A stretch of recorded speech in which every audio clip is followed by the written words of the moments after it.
ଆମର ବାରିଆଡେ କେତେ ଦିନରୁ ଗଛଟେ ମରି ଯାଇଥିଲା ଯେ ବାପା ସେ ଗଛର ଚେର କାଟିକି ଗଦେଇ ଦେଲେ। ମୁଇଁ ତାହାକ ଗୁଟେ ଗୁଟାକି ନେଇକି ଘରେ ରଖିଦେଲି। ଠିକ ହେତକି ବଲକ ଚୋରଦାର ଜଣେ ଦିଅର ଆମର ଘରକୁ ଆଇଲେ।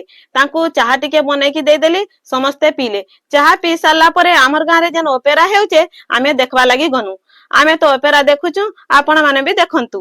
ଆମର ଗାଁର କୁନୁ ଭାଞ୍ଜଟେ କେତେ ସୁନ୍ଦର ଡ୍ୟାନ୍ସ କରୁଛନ। मोर झील भी मेडल मारवा लगी गला।